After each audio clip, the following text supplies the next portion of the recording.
Aren't you in a band? I am. I dusted off the old six string and back at it from my college days and playing out in a couple bars and doing open mics and things like that. Yeah, I love that. Yeah. Keeps life fresh. Yeah, you gotta do it. Find an outlet. Yeah. Keeps you young. Someone's got it. Oh, right. Yeah, the grind. My knees don't feel like I'm in college. Or my whole body. Yeah, right. Oh, my favorite part's coming up. We have to always listen right before. Okay. That's the next part. Here it comes. Here it is. On the menu. Oh, yeah, nice. That's the best part of the That's song. sweet. Easily the best part. Excellent. Hello, welcome to episode 6 of the Extra Meat Podcast. Let's go ahead and let these fine folks know, first of all, though, where we are and who our first sponsor is. We're from the same spot we are every single week. We're coming to you here from the Easy Micro Studios. It's your one-stop shop for business IT services. Have business solutions, business problems, business anything you need with IT service, give them a call. They'd love to hear from you. And they're awesome people, which is super important, at least to me when I'm hiring anyone. Great people. You know, and if you want to be a sponsor of the podcast, please email extrameatpod@gmail.com and we will hook you up. But in the meantime, we're very excited to introduce today's guest. He comes to us with a plethora of knowledge and experience in his field, a degree in food marketing, 15 years working in grocery retail, and another 6 with his current company. He is a Philly boy originally, general manager for Wawa convenience stores and gas stations, Eric Karp. Oh, thank you, guys. Thank you for having me. Eric, Appreciate welcome, buddy. Appreciate I'm excited. it. No, Yeah, it's going to be a fun episode. I'm pumped. Well, I know I just told a fair amount about you, but if you want to, tell the viewers anything that I didn't cover, anything else about your life in general, personal or business or otherwise. Yeah, I'm one of those type of people that live to work. I enjoy being out in the public and meeting people, meeting customers, and getting to know them and what their habits are and stuff like that. It kind of which drives me. So I don't feel like it's a job. It's just something to do, and I really enjoy it. Makes waking up every morning a lot easier. A lot easier. Better. Yeah, a lot better. Absolutely. Yeah, that's me in a nutshell. I just love the work. Yeah. I think, and I know I have more experience, obviously, as you probably have zero experience seeing you in your habitat and work. Right, yeah.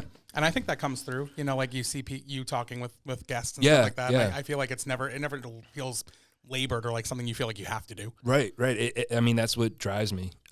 Meeting those people and having them come into your business, or you have your business here, and you're like, oh man, that guy's a pork roll, egg and cheese, or you just know it, and you're like, he's here again, and we're doing our job, and here he is. That's great. So that's what makes my job fun. Helps them seeing them over and over again, and knowing that means they're doing something right. Right. Yeah. Absolutely. Yeah. And also, I know we briefly spoke about it off camera. I just wanted to say on camera, there will probably be things that we ask, or we have some viewer questions or whatever, that you, because of your position with your company, are just not able to cover. Yeah, so that's fine. I'll do my best on what I can answer and can't answer. It's a great company to work for, and I enjoy them. So I mean, they take care of me, and I would never want to tarnish any reputation or anything. Yeah, like that. Put you on the hot seat. Here. That's fine. They are my opinions. They are my opinions. A disclaimer. Yes, there you disclaimer. Go. Let everyone know how the you opinions of Eric Karp and Eric Karp alone. Yeah. Got to get a retainer here. Let me make a phone call. Please. Better call Saul. Yeah, right. All right, well, I guess we can get started with our questions then. So we'll start off with some questions. Again, we'll put you on the hot seat here. All right, whatever you want to answer, you can answer. Whatever you don't want to answer, Sure. So I guess the first question I have for you is, Wawa started as like a mini mart from many, many years ago. Mm-hmm. And I remember it when I was growing up. Sure. Little mini marts down in, we had one down here on Tillman Street in Sure. Allentown. Mm-hmm. But it was sort of like just like these mom and pop shops that out there. How did Wawa transition into a majority of like a food type of business? Because if I recall correctly, I don't recall it being that much into the food when it first started back originally it was a foundry, making stone, metal, and that kind of stuff, like way back in the day. And then in Wawa, Pennsylvania, there's a dairy, and they built that business out of the dairy. And the owners of the dairy, like, maybe we can do a little farm stand here and start building it up. And then just like anything else, building that business and creating a one-stop shop for sliced lunch meat and things like that, just vegetables in the beginning, milks, what they had to provide. And then it just took off strictly out of the convenience factor, rather than, parking the car in the supermarket parking lot. They can just run in, grab what they need, and the business progressed from there. One of our GMs was like, we should serve hot coffee, and they just brewed it at one store, and it just turned into this whole thing of let's serve coffee, and it works. That's wild to me because that's like 90% of why I go. Sure. I really enjoy the coffee at Wawa. And I also so it's so funny because I knew nothing. Like everything you just said is foreign to me. Like I didn't even know there was a Wawa, Pennsylvania. I didn't know anything about like the cream and all that stuff. Like that's cool. So I knew there was a Wawa, PA, but I didn't know it was a foundry. Originally, that's how it started off. Yeah. But started off from like a dairy type of thing. Yeah. Hucking milk into Philadelphia and having that business grow, and then competition and things like that. You start building other outlets and growth, and here we are today. That's cool. So feeding off of that, then, how was it decided to go?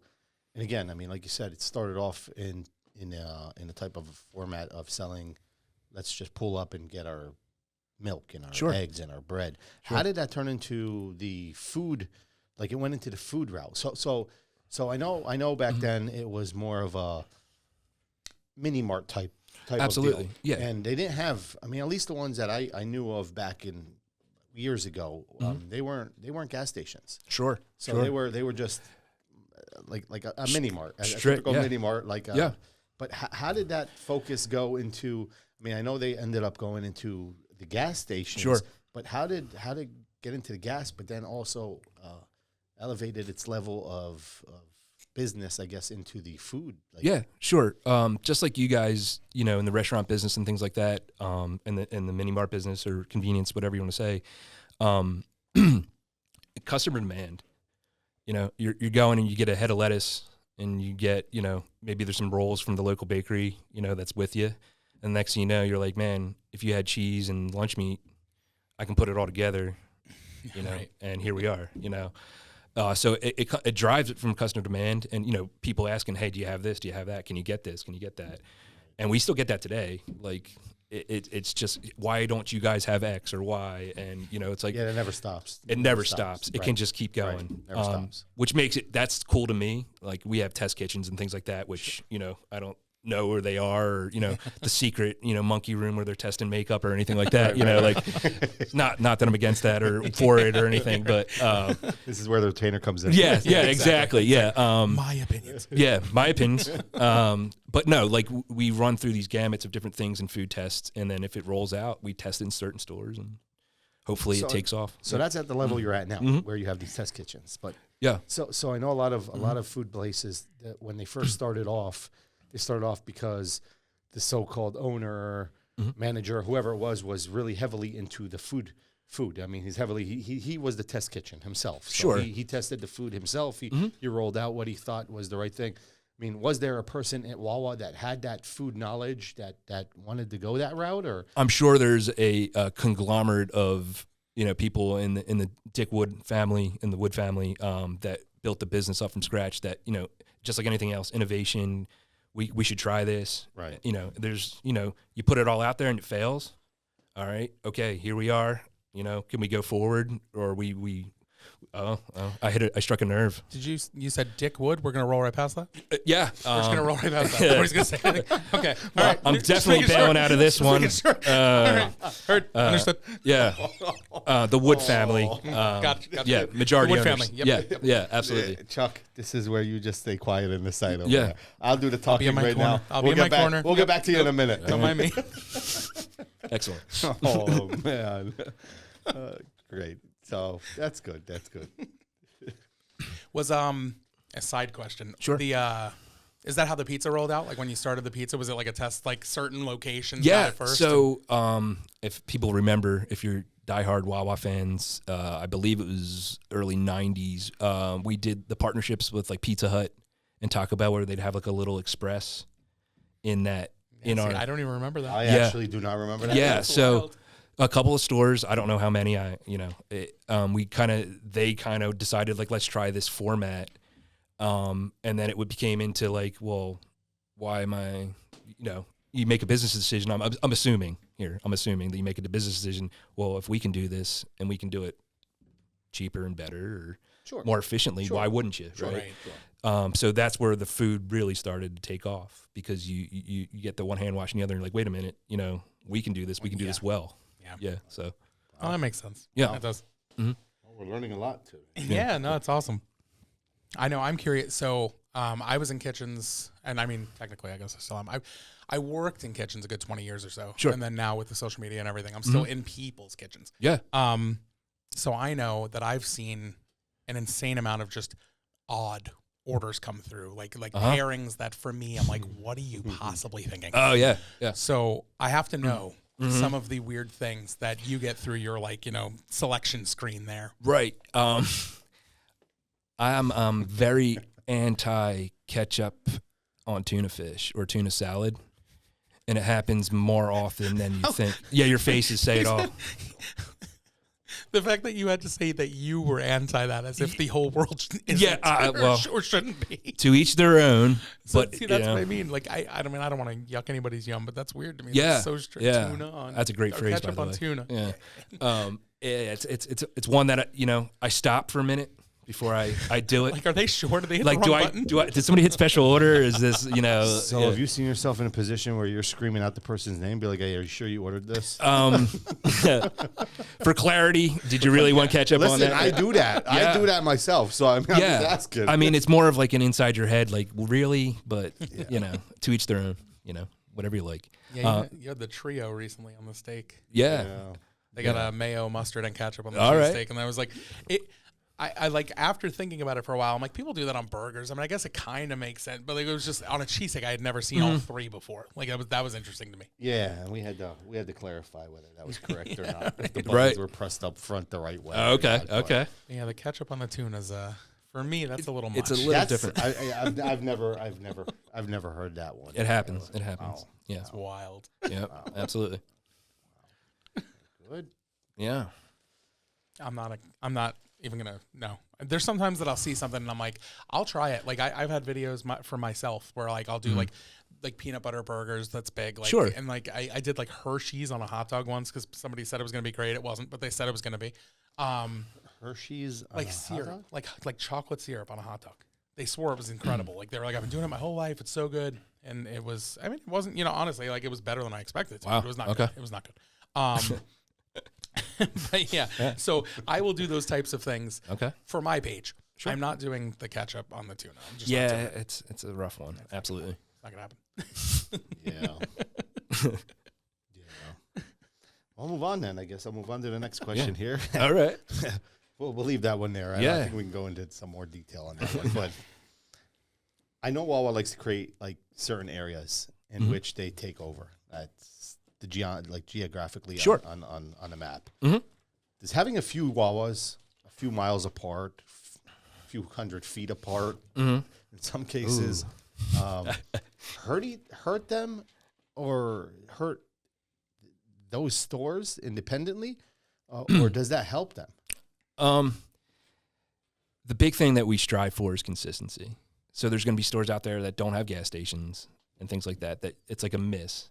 So if we have a store, and this is all strategic, I don't know why we do things like that or why real estate buys certain lots or properties. They've done their research 10 times over. But to answer your question, there's always going to be cannibalization. But, it's geographic. So if I'm a person that doesn't drive or I'm a walker and my local store is in walking distance, I'm going to choose that store rather than going down to the one next door. Just as my store, I'm comfortable with it or whatever it may be, and you're used to it. The bigger stores with gas pumps and things like that, it's a destination. I need gas. I need this. So we try to compensate, where we can. New stores opening now. We opened a big travel center in North Carolina that's got a gajillion pumps, catering to truck drivers and things like that. So, I don't want to say the Buckeyes or Buckies or whatever you want to. Yeah, I'm not. I'm all for competition and things like that, but they have a niche just like we have a niche. Right. So yes, there's cannibalization, but then you're talking about market share. If we squeeze somebody out, or a competitor was going to try to come in, and they're like, "Wait, there's 3 and in a 5-mile radius." No, I'm not going to stand a chance. I mean, you got a defense, right?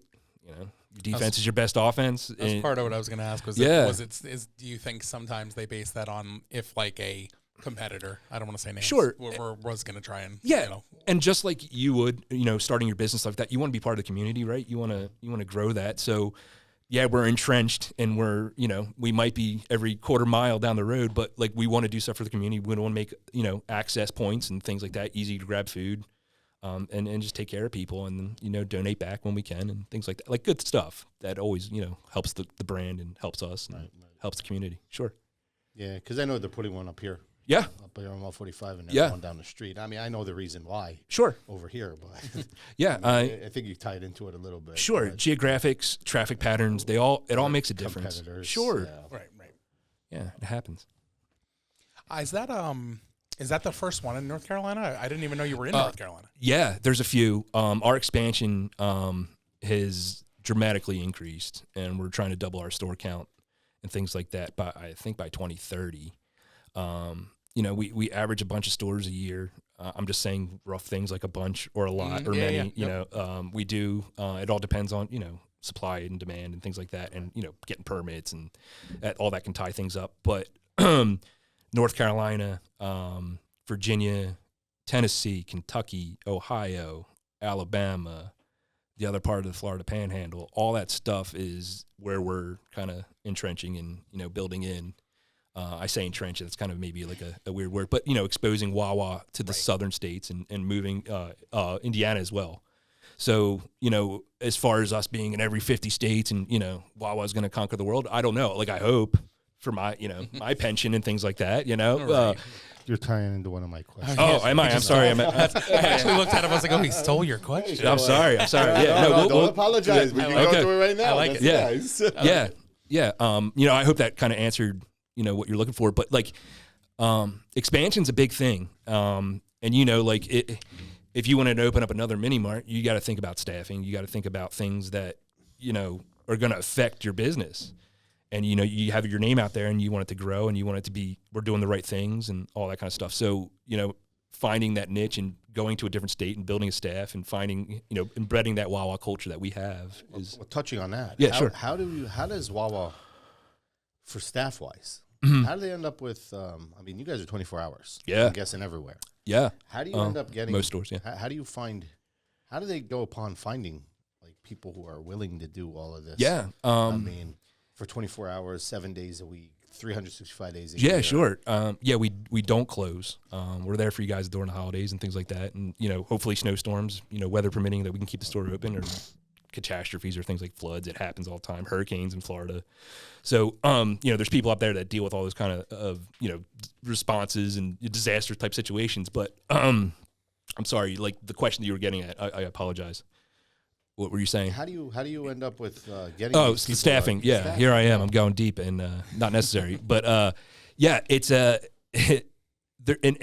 every food business. If you're working shifts, like you have a morning crew and you have an afternoon crew, right? So like your morning crew is like they're setting up. They're like, man, we're gonna rock this morning. We're gonna try to get people in and out, and then like their next move is setting up for that second shift, and then second shift set up for third shift and things like that. And that's what we do. Staffing is very difficult. Finding a crew that wants to work, overnight into the early morning hours, it's a difficult thing to do. So, do you offer a higher rate? Do you, I was going to ask if you did a differential for overnight. We do. It's different in different areas, but yeah, we do offer a differential. Sure, but you have like hundreds of stores and it seems like they're all running. Yeah. And they all have people in them and they're all. So have you ever run into a situation where your staff isn't there? Who runs the store? Me. That's what I signed on for. Yeah. Right. So every store has somebody that. Yeah. That it's part of the gig. Right. I'm a part owner. I want to be open. I want the company to make money. I want to serve the customer. Like, yeah, there's times where it's like, 3 people called out. Or something went through the store, a flu or anything like that, and then you're the one that wasn't there that day, and then all of a sudden you're the one working doubles and triples, and it happens. So you mentioned you're part owner. Yeah. So I'm going to feed off of that. Okay. So how is? What do you mean by part owner? Okay, so the Wood family owns X amount of shares, majority owners, and then the associates have a stock in the game. So as the company does better, we do better. Right. Personally, financially, whatever it may be.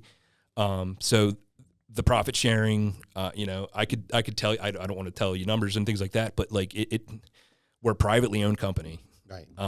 And we do very well. Right. Okay. So the benefits of that are like when you have to work a double or a triple or of that, like I don't think about that. I think about my future and like, I'm going to get through this day and we're going to get the team right and it's going to happen. Right. Yeah. And the way that they take care of us with the profit sharing and things like that is excellent. So sure. makes it worth your time. Yeah. I mean, and you have a buy-in, if you're a new associate, you have a buy-in and like, yeah, the retirement's great here if you want to make this a career. The ball's in your court and we'll train you and we'll do those things. And, if you got what it takes, sure. Yeah. And is that like something for all like store GMs? Like, is that, Yeah. Every associate. So after you work a certain amount of hours, you're eligible for, we call it employee stock option program. You're entitled to these stocks, and the more hours you work, the more stock you get, things like that. It's an incentive for GMs. So, it ties into your performance. You want to do well. If you're sandbagging things and you're not running with the way you want, your food costs and things like that, like, it's part of the business. Right. Everybody's in it to make money. It's no joke. It's honest, So when you say every associate, you mean like your cash registers, your people behind there making your yeah. sandwiches? So, I mean, if you guys are on Reddit or any of those social media sites or anything like that, you'll hear about, I'm well taken care of because I worked at Wawa for 25 years, and there's cashiers that have left the company with millions of dollars in their profit sharing and things like that, which is, it's not a secret. We talk about it very proudly at Wawa because it makes you want to do better. It makes you want to do more. And, Are you hiring? We're always hiring. For two. All right. You guys got third shift though. I'm sorry. Okay. You gotta, the hardest shift, man. It's tough out there. You got to start somewhere. Yeah. That's well, right. I imagine everyone rolling out of the bar and stuff like that makes it pretty rough. And that's where you get your ketchup on tuna, guys. Well, especially so the store that you used to be at is like, you can hit it from the university. Yeah. With a pebble, Yeah, so sure. So yeah, so I imagine you got some. Running a business in a college town is difficult. Yeah. It's hard to, control things and spurts of people and things like that, but you do your best. Yeah, absolutely. Yeah, no, I don't know how often I've gone into Wawa after the bar, but if I'm ever at the bar, I've seen who you're going to see later. So I'm sure that you have some challenges sometimes. Yeah, absolutely. Absolutely. Just want to take care of them. Make sure they have a good time. Yeah. So I don't want to say any names or anything. I try to keep this as friendly as possible. Sure. But I'm sure that you're aware that you have at least one competitor that you are compared to very often. Oh, absolutely. Yeah. Right. So, who is it? Yeah. Right. Right. Mm-hmm. That's yeah. All right. Blankets. Yeah. Nice. So, how do you personally feel you stack up against them in these categories? Maybe not so much the store and the gas or whatever. Sure. It's pretty similar all around, I would think. But like as far as your food, drink, stuff like that. Yeah. And this I was thinking about, competitors and things like that on the way over, like just trying to be like, what if they asked me something about this and how would I answer it, professionally? So we did. Yeah, you did. You guys did great. Congratulations. Should I make that call again? Yeah. I'm definitely gonna need somebody at this point. Yeah. So said competitor or whatever you want, any competitor. Everybody's trying to, be the next one or the next one up. So, like you said earlier, we have a lot of stores in a lot of areas. So, competition, everyone wants a slice of that pie. With fuel and stuff, it's an ongoing battle with, competitive pricing and things like that. Like that stuff's way over my head, and the team does a great job as far as, mix and match. But as far as food goes, you're going to have your favorites, right? People are going to go to you for whatever. Like I always get the best bagel here in the morning or, whatever it may be. Right. So Sheets does a lot with, fryers. We don't really touch fryers at this point. You have like the Turbo Chef kind of things. Yeah. Right? Which, it's a convenience store and you're getting food. You want to have a quality product and you want to put it out and you don't want it to be oily, soggy, that kind of stuff. And you don't want people getting hurt. When you bring those fryers in, it's another element of, associate safety and things like that, our company took, I don't say they took a stand, but, it's just for our safety. Right. Yeah. We could whip up, a 12-piece fried chicken if that's what you want us to do, we'll do it for you if that's allowed. So, being part of a corporation, you're kind of limited on some type of things. Right, But right. as far as the competitor battle, like you can talk about beverage, coffee, things like that, smoothies, milkshakes. That category in business anywhere has taken off. And you can go off the, the fast food model of, I'm going to say it, Taco Bell or anything like that.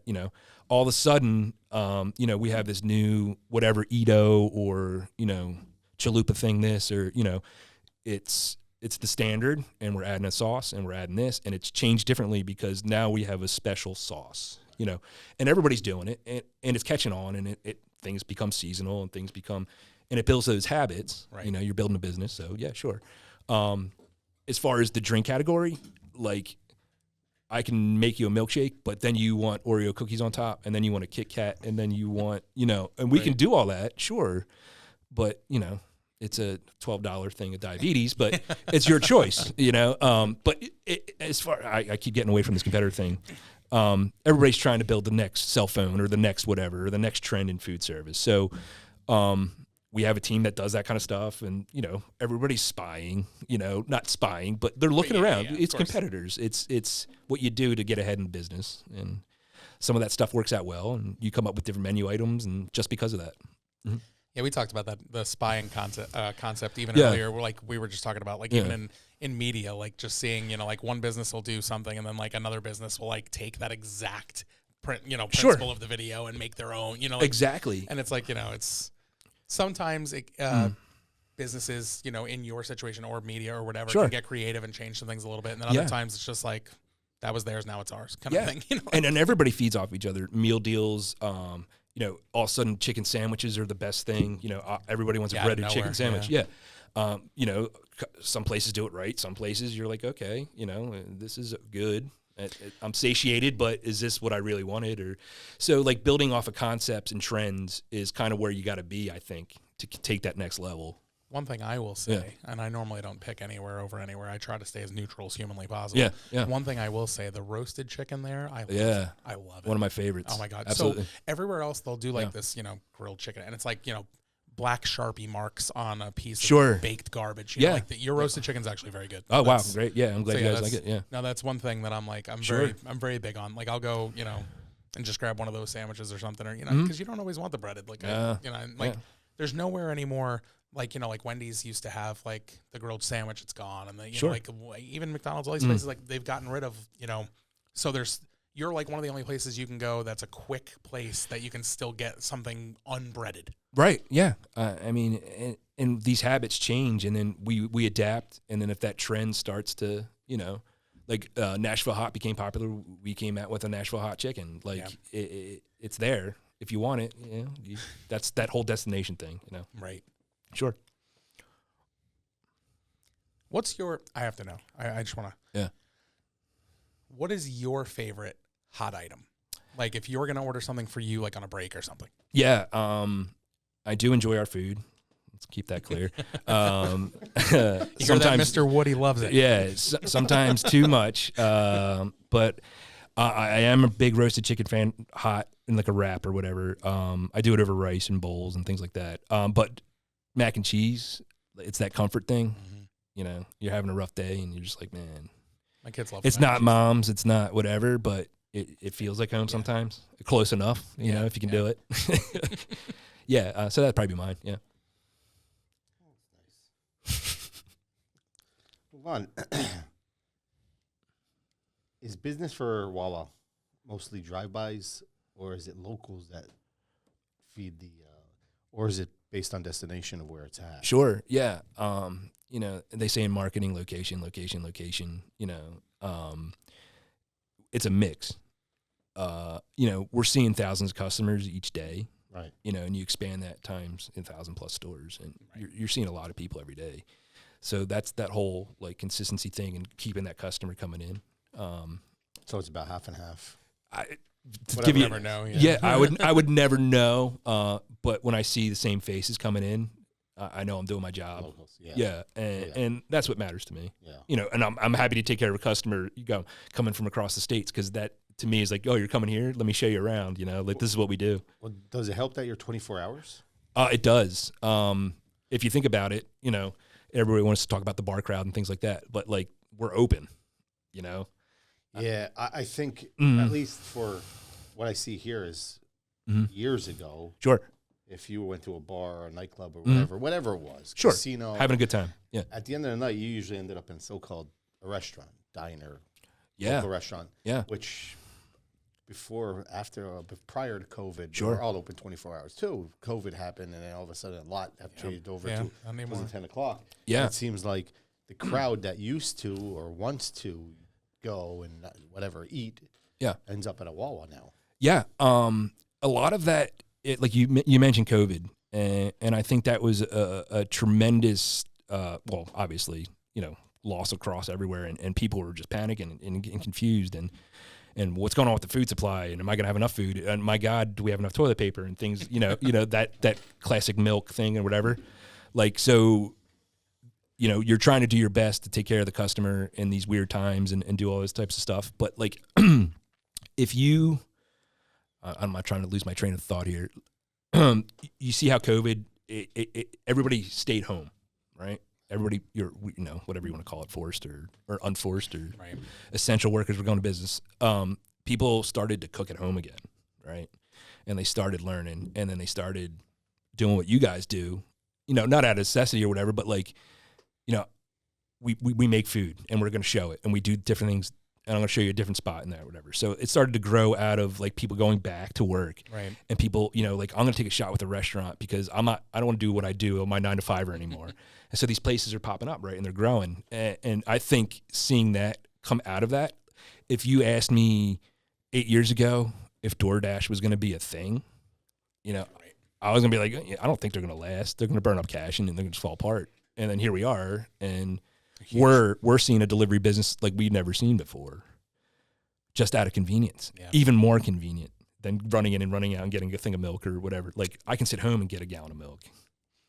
You know, what is that doing? You know, you can get a whole thing society-wise or things like that. You know, that's a whole different topic. But I think it helped food just in a different way. I think people are more culturally accepting and things like that, just coming out of it and trying different things and you know, kind of like what you guys do. And, you know, if you have something on your menu and you're just like, I just want to try it out, just see how it goes.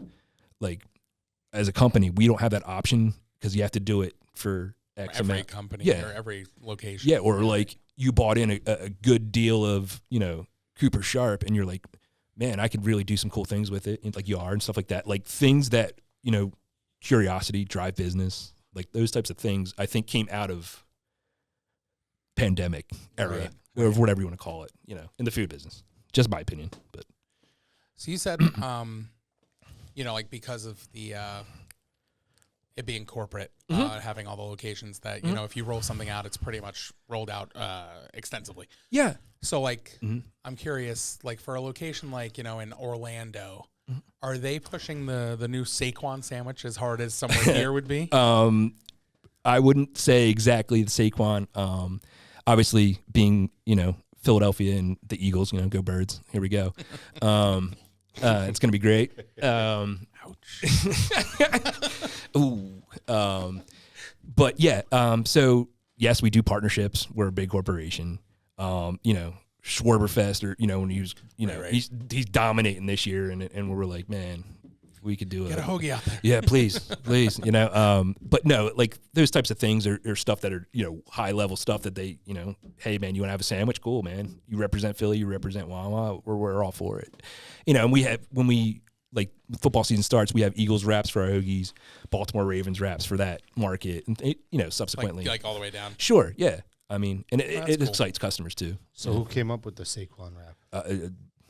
Mr. Saquon, he enjoys his turkey, so turkey classic. It was a wooden Barkley. Saquon. Oh, We were just talking about that earlier. He's actually supposed to be in the area Friday. Oh, He's being inducted into the Hall of Fame at Whitehall. nice. So, Yeah, that'd be cool. Yeah, it'll be cool for him, for them. They play my son's team that night, and I think they're going to be very angry because they lost twice to my son's team last year, once in districts. So that might end up bad for us Friday. We'll see. Oh. We'll see. Maybe not. Maybe we'll shock them. ruin Saquon's homecoming. There we go. There we go. Get him started on this. All right. Okay, we'll move on to the next question. Okay. Here. All right. How did Wawa become a destination spot up here on the East Coast, like the Philly region? Because right now, I mean, and I know this is where we were laughing earlier. Yeah. Touching. I guess the question is, I mean, their plan is it to take over all 50 states? But I mean, the way they took it over here, the way they took over here and here is based on food, the convenience. Is that something they're seeing that can be done outside of the area here? Yeah. Obviously, when you get into markets that are very difficult to get into, and I don't know the ins and outs of that, like New York, we probably have a strategy for New York. I don't know why we're not in New York. I don't have an answer for you. And that's way involved, but not in New York because we took Philadelphia took Saquon. It could be a thing. It could be a thing. Which is funny because I was gonna say when I stopped at Quick Check the other day in Jersey and they have like 4 or 6 or something Giants sandwiches, like players for the Giants, and I was like, yeah, everybody's in the game, literally. So I forget what we were talking about. I apologize. You weren't in New York yet. Oh, yeah, going to all 50 states. Yeah, I don't know the extensive plans, but, I mean, the way we're expanding right now and getting in these markets, moving central, and just pushing through, I mean, I would hope. I think that would be really awesome for the company. It's a venture for us, and it's exciting. And to be a part of it, I want to train as many people as I can and help out and, grow the business, sure. Yeah, and it seems to me like from what I can tell, at least, not that I know much about this, but just from what I've seen, it seems like you and Buc-ee's are probably the two that I think are pushing most away from like where it would be considered their origin area. Yeah, right? yeah. Like Buc-ee's is definitely coming more north. Sure. Like I think they just put one in Virginia, so like they're definitely like headed this way, and like you're headed kind of that way and out towards west, and so like. It just seems like a company like Sheets, I've seen into Virginia maybe, and that's it. And sure. And then I like Rutter's is another one that's like pretty much southern PA and stuff like that. Not Sheets, I'm sorry, Quick Check is just Jersey. Sure. You know, so like a lot of them don't seem to be expanding the way you two are. I feel like you two are kind of like the ones that are most. I'm glad we're going at it and going after it. It's a good spot to be in, when you're really chasing that business and thriving. So, there's thoughts of, can we keep that same consistent quality and stuff like that? Sure. Like, as a part owner or whatever, like, man, we're growing pretty big. Are we going to be able to maintain this? And like, I have faith in all the guys up top that like, hey, we've done this before. We've done it in Florida. We can keep going and, ride the wave. That's what it's about for me. So I hope it does well. I don't know. I wish I could, expand on that. Yeah, I know. I think for me, at least, I think just from my personal time in the kitchen and stuff like that, I think if anything was going to stop you, it would be staffing. Like, it's just finding adequate staff for so many locations. Sure. It's got to, the more you build, I imagine the harder that gets. Oh, absolutely. Absolutely. Yeah. Staffing's tough, man. Yeah. I always had a problem with it. I mean, I did and I didn't. I hired people that, I never hired people based on what they could do or what they have done before. It was more like I hired people that I knew would be good people that would work well with other staff that I had. And if they needed, any type of training, I just trained them up. Sure. Like, so I had a little bit easier of a time, I guess, and I had a much smaller. I'm hiring for one kitchen. You guys are hiring for thousands of locations. Yeah. So very, very different situation. Yeah, absolutely. Especially trying to keep consistency. That's the key. It still boggles my mind that you guys are able to put many different locations and try to get that same product out, and it's weird. I don't understand. Man, I guess I'm not up top. I'm not that smart, but I don't know how the hell you do it.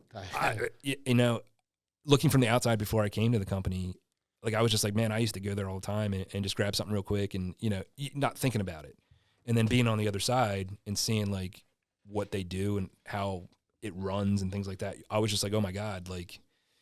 This is a kind of unique model here that we got going and we're driving it. So it's kind of a weird spot to be in, if you're playing for a subpar team or whatever you want to call it. And then all of a sudden you're joining a high caliber. Get traded to a good team. Get traded to a good team and, you get that morale boost and things like that. So, Yeah, I mean, as far as the food business and expanding, it's all based off of, like, if you opened up 4 or 5 more locations, you know, is the guy that you put at that location whipping out the cheesesteaks that you want, you know, that's bringing the customer back.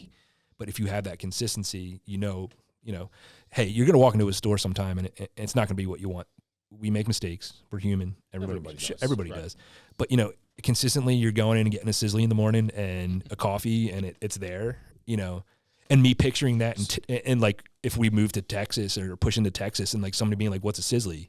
Right. You know, to us, it's like taken for granted. So you guys make a menu, like, does putting the menu together also take into consideration the amount of prep that every sandwich requires to keep that consistency? Yeah. So do you leave it lighter, like a sizzly? I mean, I can only imagine it's not that hard to put together. No. But do you leave some of your products in your menu of that kind of nature where it's easy enough for you to put anyone in there and make it? So Yeah. It's not a difficult process. Right. We're not a diner. We're not cracking eggs and you know, there's things that we do and product that we get, you know, from reputable places sourced and things like that. So, we can train up anybody to produce, you know, what we do. It's the consistency. You want it at a hot temperature. You got to watch your dates and times and things like that and make sure we're just providing that fresh sandwich.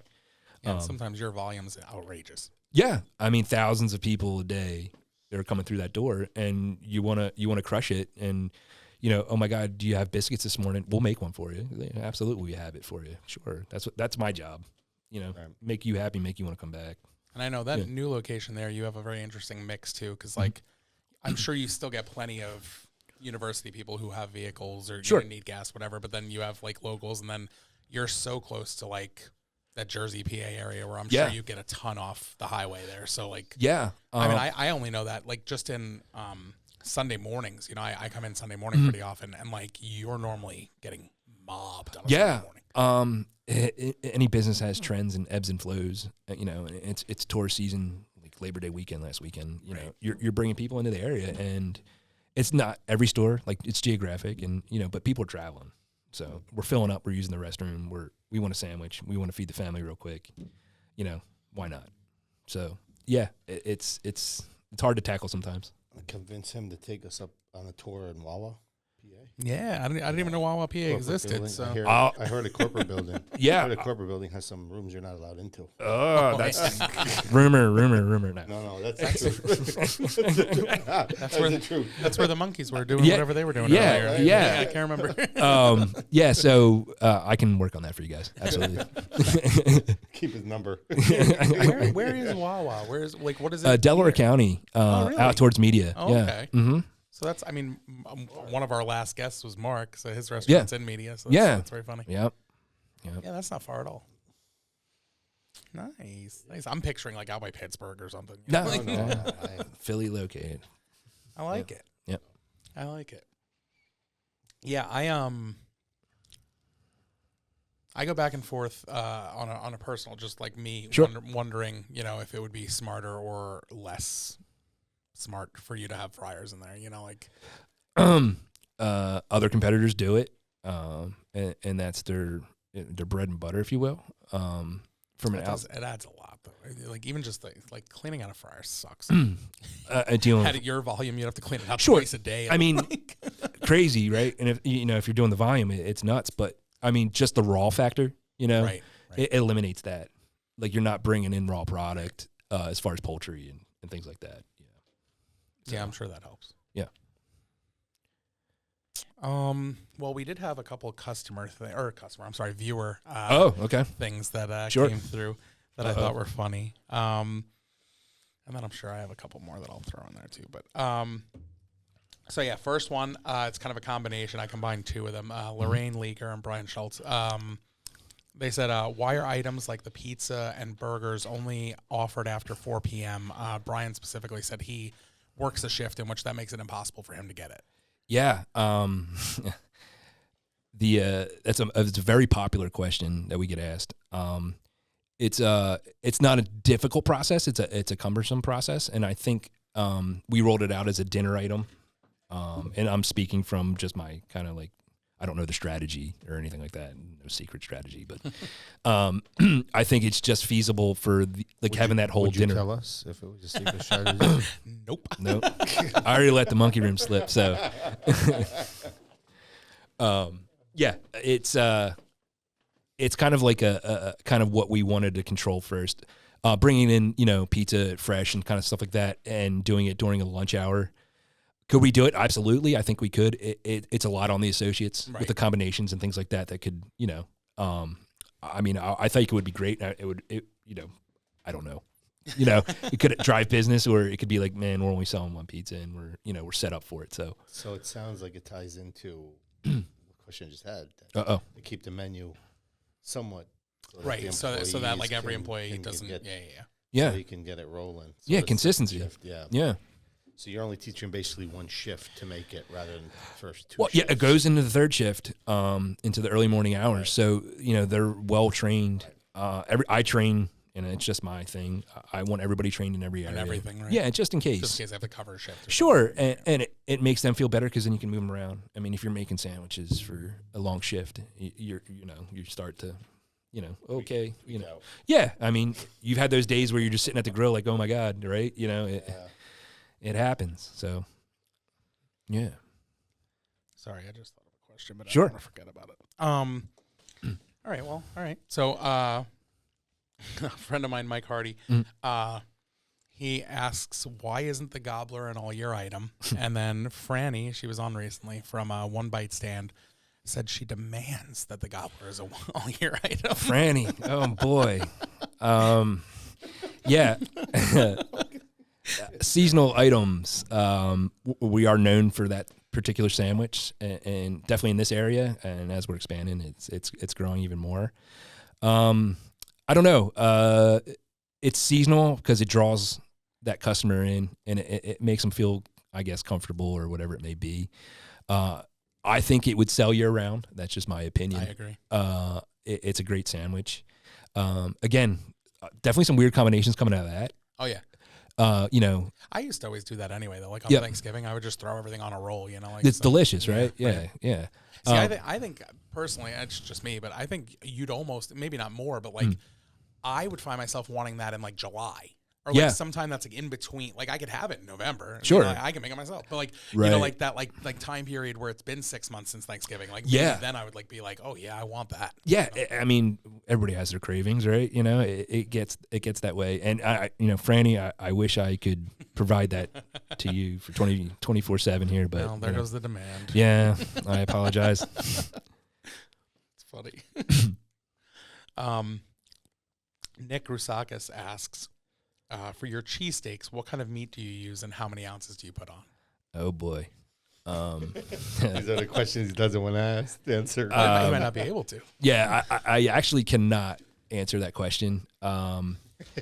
We are consistent in our ounces, if that makes sense. We portion things just like any smart restaurant or business owner would. I mean, you got to hit a number, so yeah, and that's not what it's about. We want to take care of the customer, and you got to run a business at the same time. But that one I can't disclose. So how many ounces was that? Yeah. The answer is yes. yes is the answer.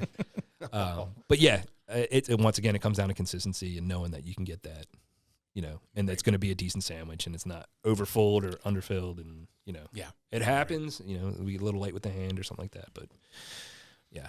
Yeah, I know. I always, for the most part, I always tried to have everything that I was doing portioned out. It made, if I had somebody who was able to do it, whether it be myself or a prep person or whatever, it made everyone who was actively cooking at the time, like their life was so much easier anyway. Like regardless of how. And I mean, I would do it for them, but also for the customer, so that they knew what they were getting every time. Like sure, the consistency thing. Yeah. But also for your employees, like that makes their life easier too. Absolutely.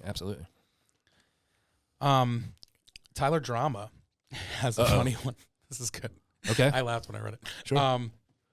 So if no one's in line at all, anywhere in the building, no one's in line, and does that someone's happen? Well, maybe overnight, let's say, or I don't know. Who knows? Let's say that we do our best to keep the lines down. So let's say nobody's in line at all. Okay. And you have one cashier at the time, and they're just hanging out. And somebody's walking up, and they're like, "Oh yeah, here comes somebody, whatever." And they're like, "Yep, beelines right to the self checkout." How does that make your employee feel? Ooh, I've been there. I've been in that situation where you were, and I think it's a comfort thing for the customer. It's awkward when you make eye contact and they look away and go to the machine, and it's like, man, this isn't going to be a good day. But I still engage with the customer. Hey, do you want help? I can help you out here too if you want. But it's a preference thing, and associates' feelings. I get it. I would feel some type of way, but yeah. The self-checkout thing, yeah. I never thought about that until now. With self-check, like in a situation where you're at a Wawa with a gas station, you can't self-check, right? Like if you wanted to purchase gas inside. Yeah, you would have to go to an associate. Yeah, you can do it through the app. Yeah, and things I never like really that. thought of that. Yeah, self-checkouts. I mean, that is a whole business concept, is what, like with technology and things like that. I mean, I remember writing papers in college about it, like being this new trend coming, and 20 years ago. And it's gonna kill the workforce, and yeah, I mean, it's a machine. It does what it's supposed to do. We all know about ATMs, or Tap and Mac if you're from Philly, so yeah, I mean, those types of things of technology and things like that help the business. I think it helps it grow. Some people have adverse reaction to it or thing like that. Does the 17 self-checkouts at a big box retailer anger you guys, or does it make you you want that personal interaction with a cashier?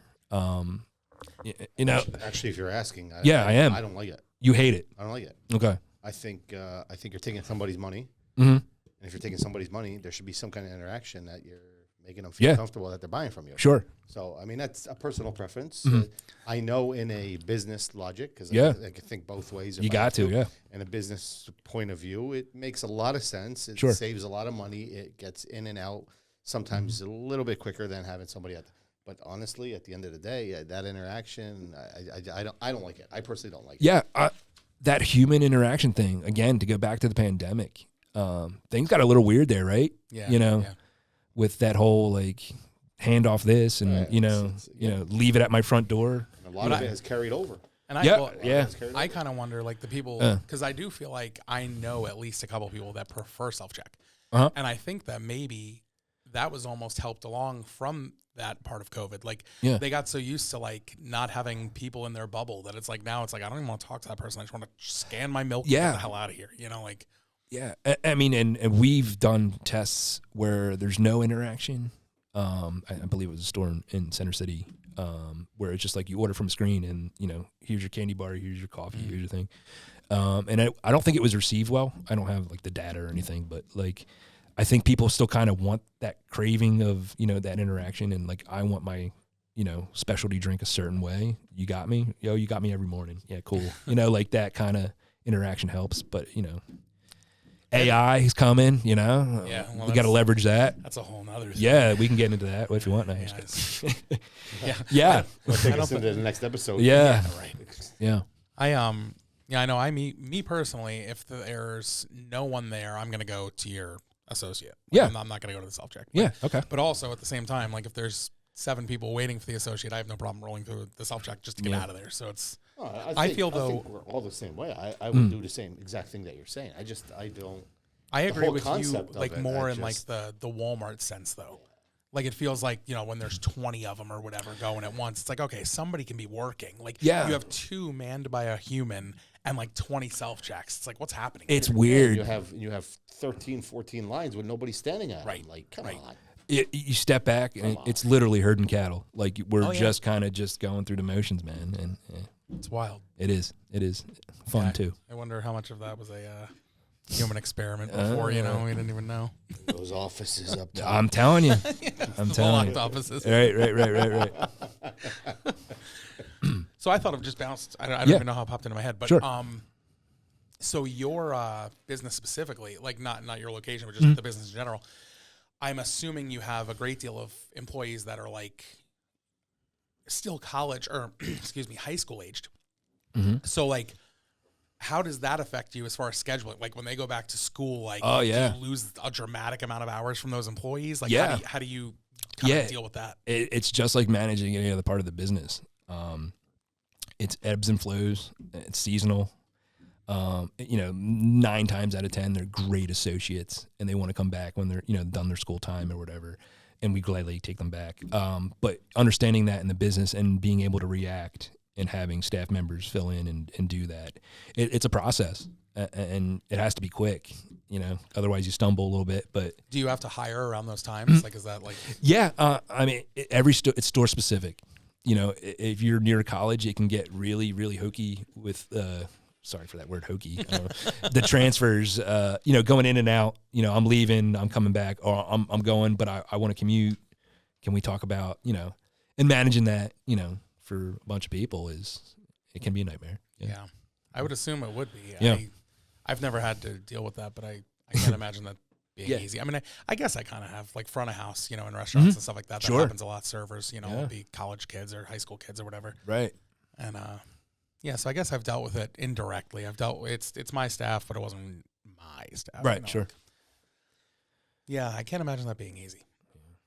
You ever have that here? Not really, right? Like you have a pretty steady staff. Like you don't really worry about it's steady staff. We've been fortunate enough, but Yeah. Regardless, no matter what it is with hours and putting people on a schedule to run the business efficiently, Yeah. you're still catering to a lot of people's preferences and what they got to do and not Yeah. do, whether they're leaving for 6 months or they're leaving for 6 days or 6 hours. It's Yeah. still got to be compensated for one way or another. Absolutely. So it takes me quite a bit to put every 2 weeks schedules out. To Yeah. get that ready. Yeah. Planning, you can't hope that it's going to happen. Sure. You got to plan. Sure. And that's part of the business. We have a lot in common. Yeah, absolutely. 100%. Yeah. Are you happy with where you're at in the company right now, or are you looking to take your next step at any point? I love what I do currently. Not after this episode. Yeah. Release too many secrets. Yeah. I enjoy what I do. I love the interaction with associates and customers. That's where I think I make a difference, if that makes sense.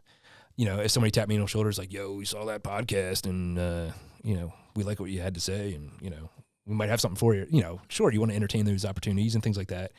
I'm very content.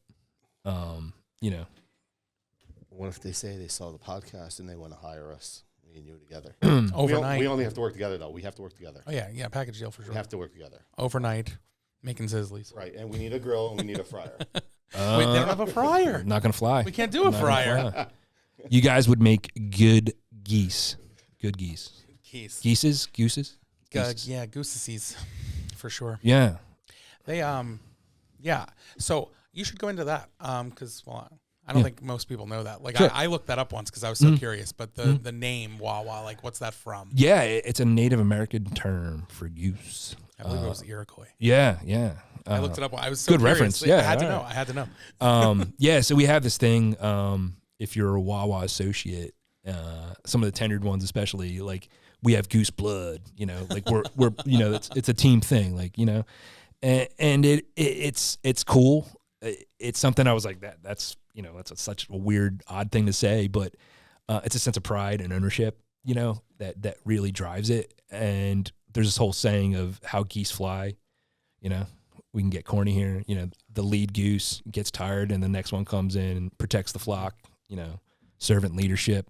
You're running the business. You're out front. You're getting those customers in. You're talking to associates. Servant leadership. This guy right here, he owns it. So, of course I would hire him. Absolutely. You'd be a great member of the flock. I don't know if you can afford me. Oh, He said flock off. yeah. Pretty much. Oh, hey, yo. Nice. I had to give him. I had to feed I'll give him That was that. a layup. That was a layup. I couldn't leave that one alone. we feed each Softball. other. Softball. Yeah, We yeah. feed Totally. each other. That's how it Yeah. works. That was an absolute layup. Nice. Bong. Good stuff. That's funny. Oh shit. Yeah, I can't even remember when that was, but it was years ago now. Mhm. It was, that I was like, Yeah. what is this Wawa? Yeah. I gotta know, so Pretty cool. I looked up the name, but I had no idea. A lot of the stuff you said in the beginning, I had no Yeah. idea of any of that. I didn't know some of it either. It's cool. I didn't even know this whole thing about geese. Yeah. I thought it Fascinating. was just Wawa. I don't know. Mhm. The Yeah. area was called What's the Wawa. goose in the blood? Yeah, I see that. That's very nice. Yeah. Very nice. Very nice. Very nice. Do you have anything else you'd like to add as far as on your end? Like if you want to throw anything out there for Wawa or for you in general? Anything at all? No. Thank you for having me. You guys have been great. I really enjoyed the interview. I love talking about food. I mean, it's my passion in food marketing business and what I do now. If you want to, bounce business ideas off and stuff like that, I'm always cool to, not that I know anything better than anybody else, but I love that kind of stuff. So Just put you in a new store here. You could be my neighbor. hey, that's up to the big people up there. The locked rooms. The locked rooms. Yeah.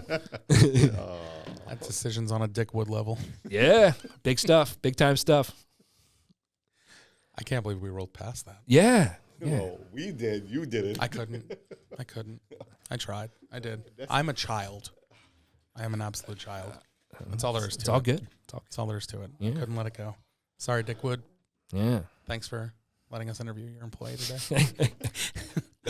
I promise he didn't say too many secrets. Right. And we didn't cut out anything. Yeah. Oh yeah, we're letting it roll. We're letting it roll. Let it roll. Let it We should roll. have did this live. Yeah. That would have been funny, actually. First live episode.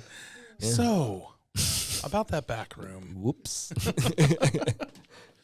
All right. Well, then I guess that's it. Thank you, everyone, for watching episode 6 of the Extra Meat Podcast. Eric, thank you so much for coming on. Yeah, thanks. Appreciate you coming Awesome. on Yeah, here. appreciate it, man. Absolute great time. Great time. Let's see if I can remember which button it is. No. That's not it. Try again. That's not it. Brew. That's not it either. Nice work. Found it. Oh. All right. Let's get out of here.